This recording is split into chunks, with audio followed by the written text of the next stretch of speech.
Bonjour à tous et bienvenue pour une nouvelle vidéo Marprod. Vous me voyez devant le plan de travail avec le poste de stream de test qui est en cours d'installation. J'ai reçu des produits de chez Funcresol, voilà, une marque que je vous invite à découvrir avec moi tout de suite. On va faire le test des produits qu'ils m'ont envoyés pour découvrir si les produits sont intéressants. J'ai 2 produits à tester et peut-être même à vous en faire gagner. C'est parti!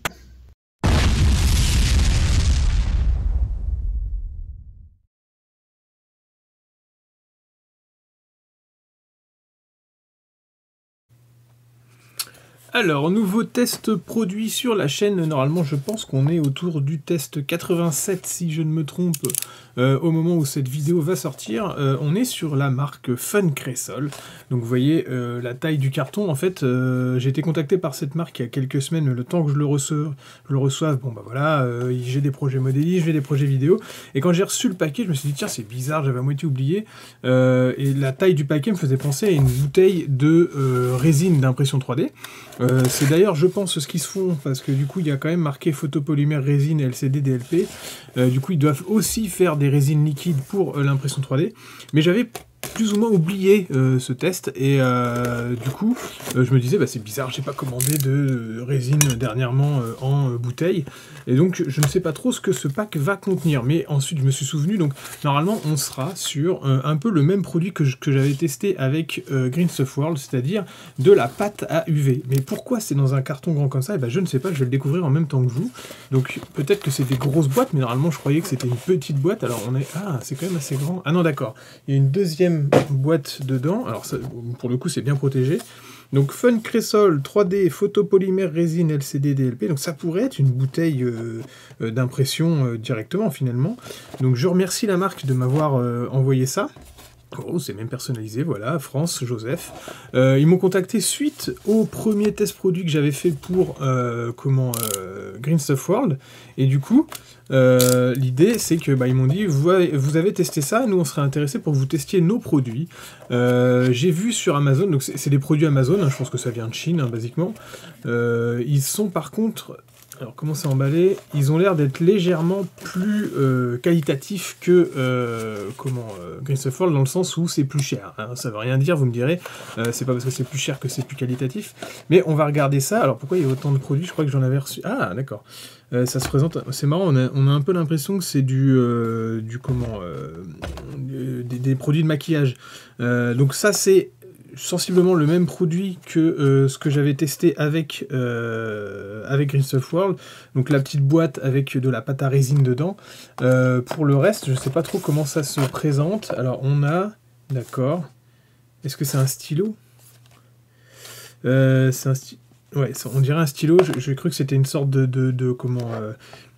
tube de dentifrice, mais on a l'air... Ah d'accord, c'est une sorte de seringue. Je vais voir en fait. Ils m'ont dit, on a 2 produits à vous faire tester, on vous les envoie. Et du coup, apparemment, c'est en double. Alors ce que je vais faire, ça va être tout simple. Ça sert à rien que je teste 4 produits dont 2 sont identiques. Du coup, je vais vous en faire gagner un. Donc ça va être l'occasion en commentaire de me dire je participe, et comme ça je sélectionnerai un de vous et vous recevrez les 2 packs. Je prendrai à ma charge les frais de port et vous gagnerez ça. Alors j'enverrai les 2 trucs exclusivement en France et pays limitrophes, Belgique et tout ça, hein. Pas la peine de participer si vous habitez à Tombouctou, je ne prendrai pas en charge des frais de port qui me coûteraient trop cher. Donc voilà, c'est un petit concours comme ça inopiné. Je vais redresser la caméra. Et on est parti pour tester ces 2 produits. Alors comment ça se présente? Comme d'habitude, je vais vous présenter la mise en œuvre et puis un petit peu ce qui se fait. Alors normalement on est sur quelque chose qui va se figer à la 3D. Le packaging est sympa, hein, quand même. C'est plutôt bien protégé, vous voyez la petite boîte. Alors c'est vraiment la même dose que pour les boîtes Green Stuff World. La petite boîte ne peut pas s'abîmer avec un packaging comme ça, même si vous jouez au foot avec. C'est quand même emballé dans 2 cartons, et puis après il y a même du papier bulle. Ça vient même avec une petite spatule, qui franchement pourrait même servir pour un petit peu de sculpture. C'est plutôt quali, donc ça a l'air cool. Ce que je vais faire, je vais sortir les produits, on va voir un petit peu le packaging. Donc là vous voyez ça comme ça, donc vous avez le petit produit là, et ça, comment ça s'utilise, je ne sais pas. Il y a marqué que c'est origine Chine d'ailleurs. Attention, il y a la durée en pot, c'est 6 mois. Et c'est censé pouvoir Donc comment ça s'ouvre? Je vais avoir du mal. Ça tombe bien, on a le petit... c'est pratique. Alors là aussi, c'est reprotégé avec de la mousse. Donc c'est sécurisé.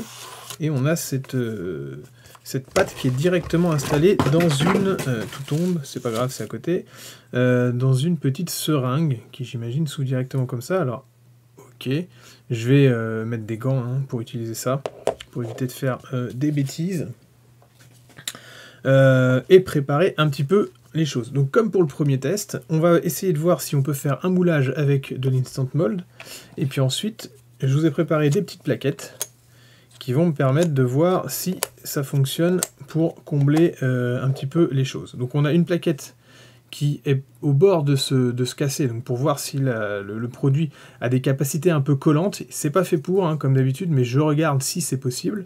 Ensuite, on a une rayure simplement faite au cutter ici, là. Donc du coup, vous voyez, ça gratouille. C'est un peu comme si c'était une ligne de moulage. Une fente avec une coupe à 45, donc un petit peu plus épaisse, et une grosse faille pour voir si le produit peut combler tout ça. Et puis quelques trous, un trou fin, un trou moyen, un gros trou, pour voir ce que ça peut faire. Et on va voir comment ça fonctionne. Alors je mets mes gants. Alors j'ai mis les deux gants, comme d'habitude quand on utilise ce genre de produit, il faut se protéger, travailler dans un espace aéré, éventuellement mettre un masque et de toute façon se protéger la peau. On va voir comment ça se présente. Je vais moi vous faire le test directement, on va essayer de faire un test rapide sur les produits, sur les deux, et puis on va voir un petit peu ce que ça donne pour voir si le produit est plus qualitatif que celui que j'avais déjà testé. Donc voilà, Fun Cresol, Light Curing Putty, 365-450 nanomètres. Alors, la boîte est loin d'être remplie, beaucoup moins que Green Stuff World, qui a une sorte de pâte qui avait la texture un peu d'une vaseline. Là, on a l'air d'être plus sur une sorte de cire. Je vais faire le test rapide au nez pour savoir si ça pue ou pas. Vous ne faites pas ça chez vous, évidemment. Ok, ça sent, j'ai senti vraiment rapidement, ça sent la résine classique, la résine d'impression 3D comme vous pouvez trouver. Donc je vais voir quelle est la texture. Ouais, on est vraiment sur une texture de cire de bougie, pour ceux qui veulent vraiment le test. Donc vous voyez, c'est quelque chose qui est très pâteux. Alors, je vais directement en mettre dans la petite fente ici pour voir si on peut vraiment, je sais pas moi, coller quelque chose. Alors quand c'est comme ça, quand vous êtes chez vous là, moi je sais que j'ai la fenêtre qui est derrière, donc comme c'est des pâtes qui sont en UV, évidemment ne travaillez pas avec la fenêtre ouverte, sinon vous allez perdre immédiatement la totalité de votre boîte. Ça peut aller très très vite. Donc là je vais enfermer. On va voir si on peut ressouder quelque chose déjà avec ça. Alors, je précise, c'est pas des pâtes qui sont des colles, donc du coup évidemment, normalement c'est pas fait pour. Mais on va voir, comme c'est pas la même texture qu'avec Green Stuff World, on va essayer pour voir si ça change quelque chose. Donc on est sur la pâte Fun Cresol, dont vous trouverez évidemment les liens en description de la vidéo pour ceux qui sont intéressés. On est sur des prix qui sont un peu supérieurs à ceux de Green Stuff World. C'est pas du tout les mêmes prix, on est plus sur un produit qui est assez onéreux quand même. Ce qui me fait bizarre, c'est que on a l'impression que donc là c'est ma pile fétiche. On a l'impression que la pâte est déjà figée. Parce qu'elle est déjà un petit peu dure finalement. Alors, est-ce que c'est aussi rapide?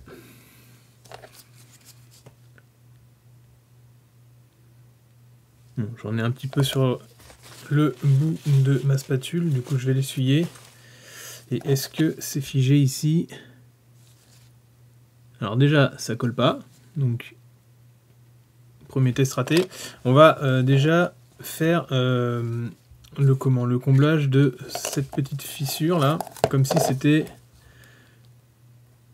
hop là, voilà. J'en prends pas beaucoup, je referme à chaque fois parce que évidemment je veux éviter que la pâte risque de se figer. Alors honnêtement, juste à travailler comme ça, je trouve que la texture est moins intéressante que la texture un petit peu vaseline souple qu'il y avait avec le produit Green Stuff World. Là, le côté cire fait que c'est moins pratique à utiliser.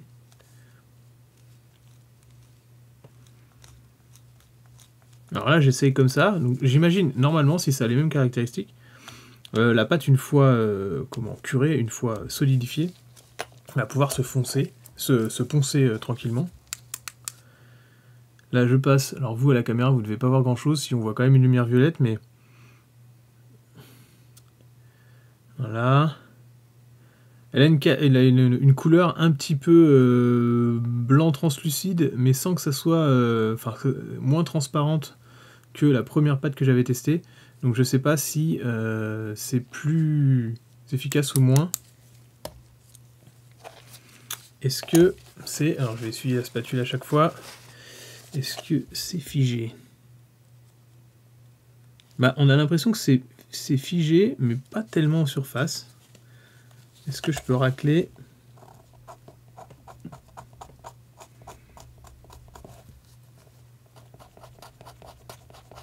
Alors en effet, je peux racler comme si c'était une sorte de plastique. Et donc j'ai l'impression que c'est figé. On s'en rendra plus compte avec une grosse fissure. Là en tout cas, la fissure est comblée. Mais le produit n'a pas l'air d'être complètement figé. Je vais ouvrir l'autre système pour voir un petit peu ce que ça donne. Donc là, on est plus sur quelque chose de gros, j'imagine. Donc sur la petite fissure que j'ai, à mon avis, ça sert à rien de trop... Alors, comment ça s'engage? Je sais pas trop comment ça s'utilise. Donc, je vais y aller tranquillement. D'accord. Ça a l'air d'être un tout petit peu plus liquide. Celle-là est plus liquide que l'autre. Donc je vais refermer le système.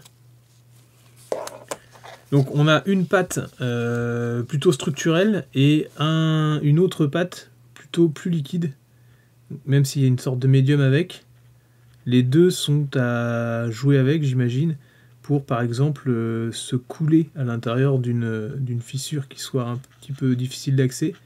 Donc là, je pense que j'ai eu du liquide de médium, enfin une sorte de médium, hein, je ne sais pas comment le produit est créé, au début, donc c'est pour ça que je mélange un peu, mais au moins la propriété liquide va faire que ça s'infiltre dans la petite fissure.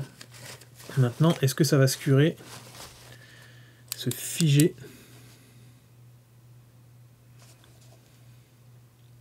Normalement, c'est presque instantané, hein, pour ceux qui n'ont jamais travaillé de la résine à UV, quand on met directement les couches d'impression 3D, là je mets la lampe, je la mets vraiment près, je passe plusieurs longues secondes dessus, qui font que normalement c'est une résine qui va directement figer. Hein. Normalement ça se fait en quelques secondes, là je le laisse beaucoup plus longtemps.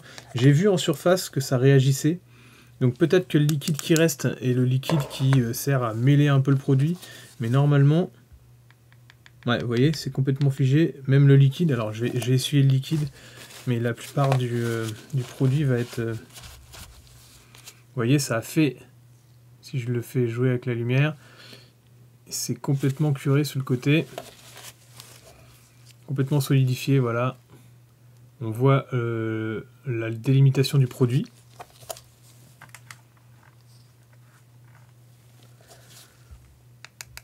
Et ça m'a l'air figé. Pas totalement dur, parce que du coup, j'arrive à rayer le produit, là où le produit de Guinness Foil était assez solide. J'ai comme l'impression que le produit liquide est quand même plus intéressant que le produit cireux ici. Alors, je vais enchaîner avec le produit cireux ici. Par rapport au premier test que j'avais fait, je vous épargne juste le test que j'avais fait sur la figurine, la structure en métal, puisque c'était pas trop utile, étant donné que c'était vraiment pas fait pour. Donc du coup, je vous ai épargné ça, je vous ai juste refait le test des plaques en plastique. Donc là, je vais en mettre pas mal, on va voir. Voilà. Donc là, on va mieux voir hein, que par rapport à la première plaquette où c'est juste un trait de cutter finalement.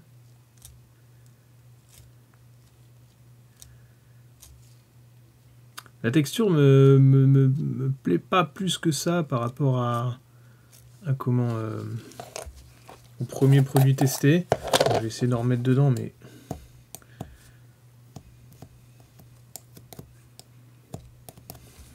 voilà. Donc n'hésitez pas, hein, si ça vous intéresse, vous mettez en commentaire je participe. Et comme ça je saurai qui sélectionner.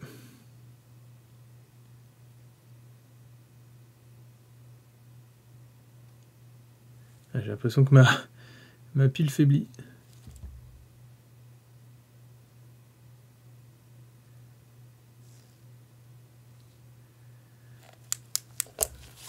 Alors,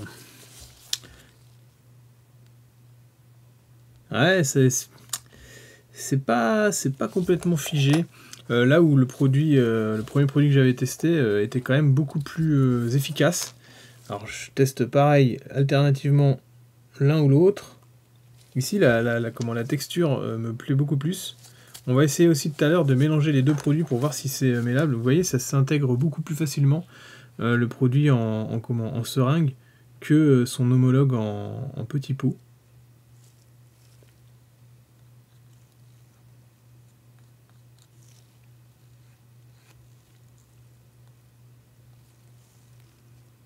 Voilà.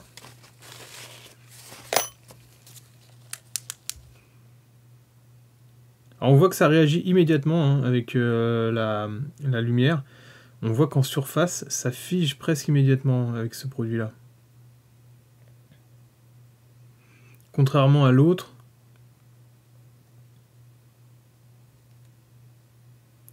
qui n'a pas l'air de figer aussi rapidement.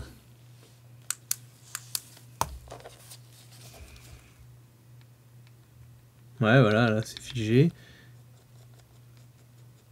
Pas très solide, mais c'est quand même plutôt efficace. Alors, je vais essayer sur la grosse là, la grosse fissure.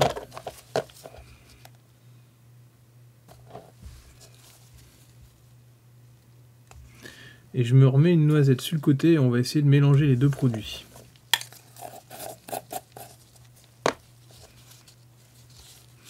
Le truc c'est que si ça s'utilise uniquement en petite quantité, et que du coup on peut pas combler les grosses fissures, ça n'a pas trop d'intérêt parce que si vous mettez trop de produits et que à cœur c'est pas figé par les UV, ça peut vouloir dire que c'est un mauvais produit. Là ce que je vais faire, c'est que je vais mélanger un peu de la seringue avec, voilà, 50-50 à peu près. Et ici je vais mettre une noisette de la seringue en pur pour combler la fissure qui est ici.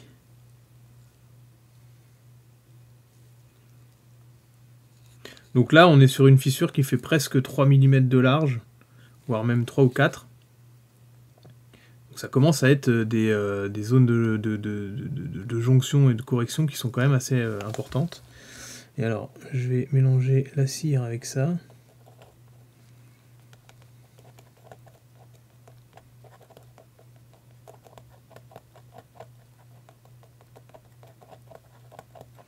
On m'a bien dit que c'était deux produits différents. Hein.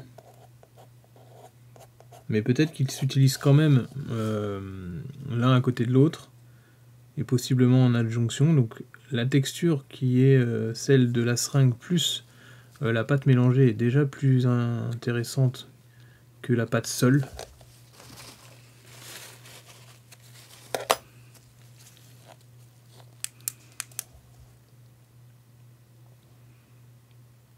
Alors là, je vais passer assez longtemps. Je vais rester assez longtemps en place pour être sûr que ça fige.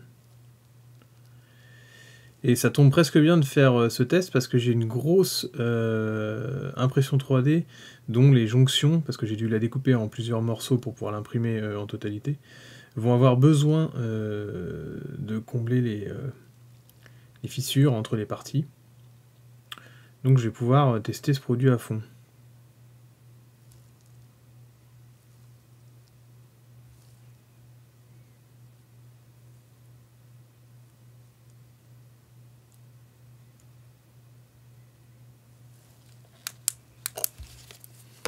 Alors, est-ce que c'est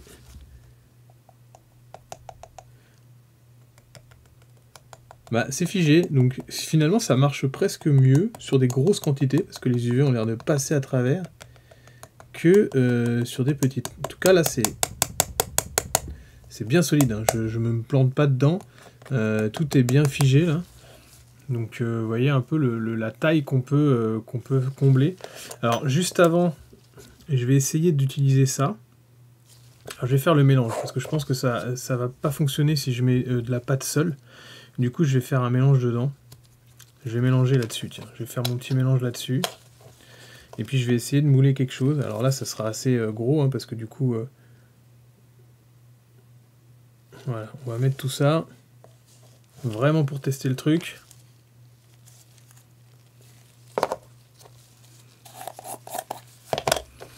Avec un peu de cette pâte-là.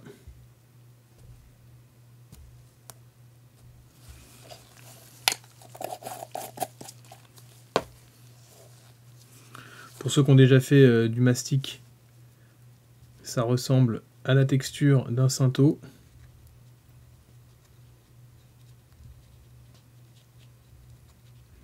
Par contre, c'est beaucoup plus dur qu'une époxy, hein.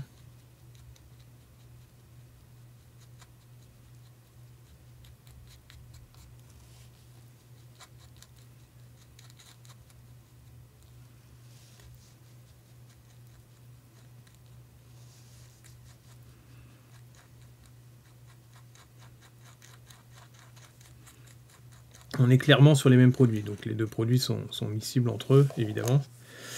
Alors, je vais en installer à l'intérieur de mon moule en appuyant bien.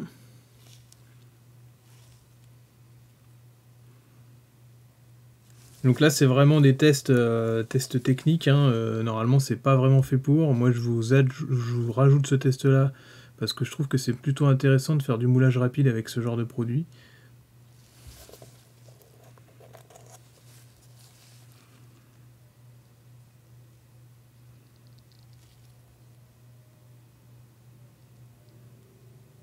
Voilà, j'essaie d'être un peu régulier. Si je perds mon morceau de moule, c'est pas excessivement grave, j'arriverai à le nettoyer et à le réutiliser ailleurs.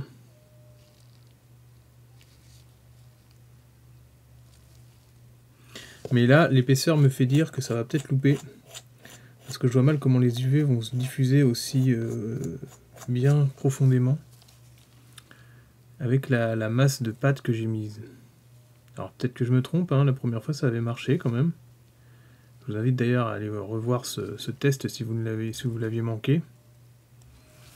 Ouais. On va profiter pour en mettre un peu là. J'essuie ma petite spatule et on va essayer de figer tout ça.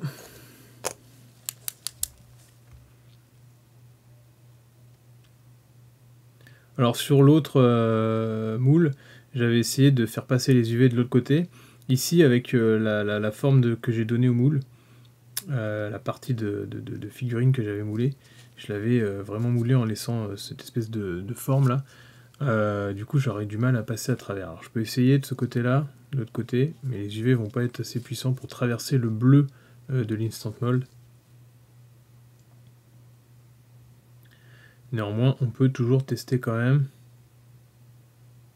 Alors c'est pareil, si ça marche pas avec une lampe comme j'ai là, qui peut être un petit peu faible, je pense qu'il ne faut pas hésiter à mettre la pâte directement au soleil, quand c'est possible chez vous, pour que ça fige instantanément beaucoup plus durement, hein, qu'avec une simple petite lampe torche.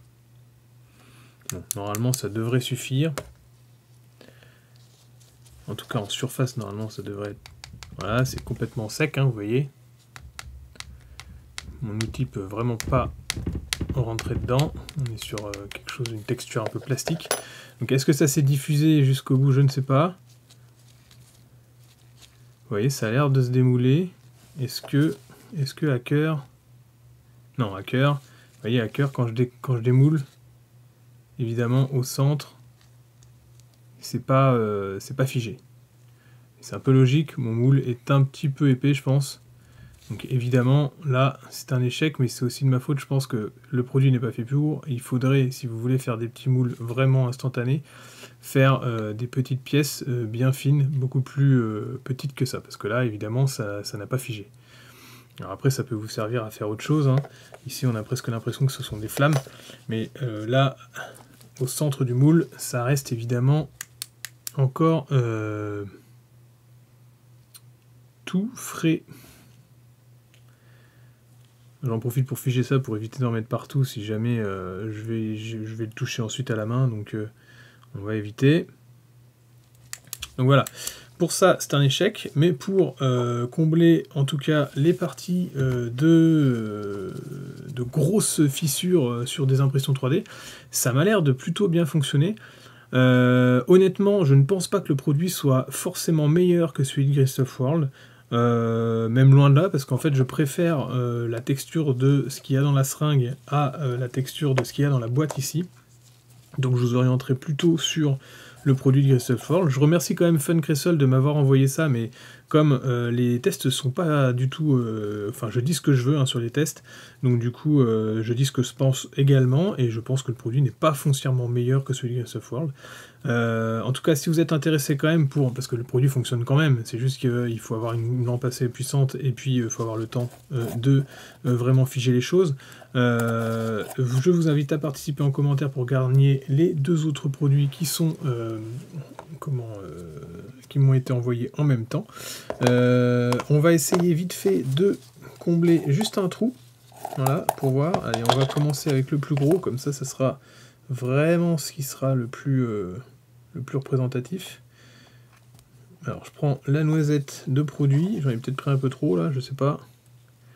J'en cale directement dans le trou. Alors dans l'idée, si vous voulez faire ça, petit tips,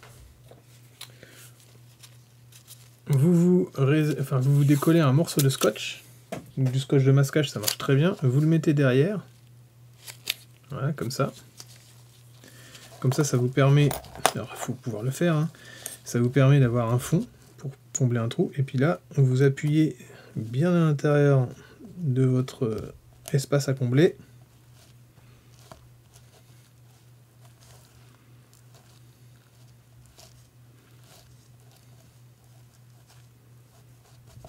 Voilà.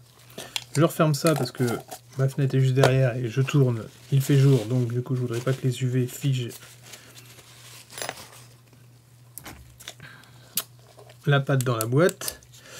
Et là, je vais combler, donc je vais figer le trou avec la petite lampe.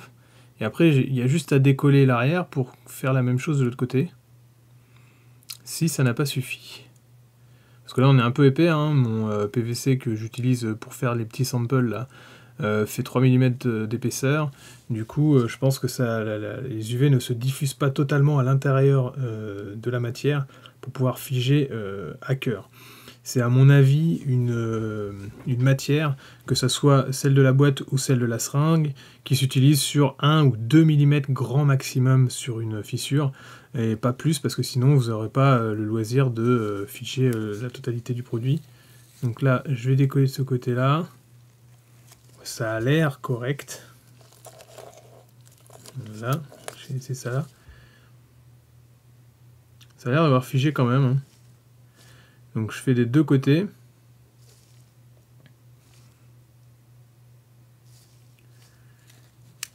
Là j'ai laissé bien longtemps. Et vous voyez de l'autre côté, là on est figé, là on est figé. Donc on a comblé finalement un trou complet. Et si je me mets à poncer ça avec une petite...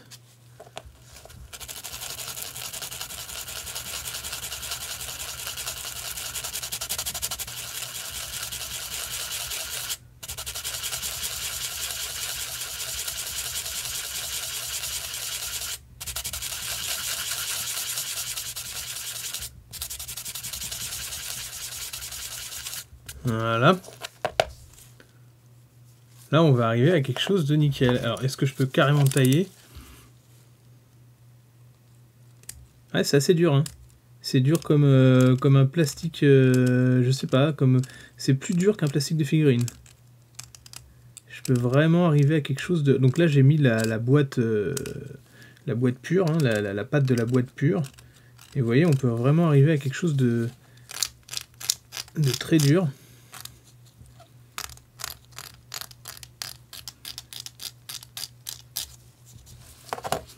Et donc si on ponce finement,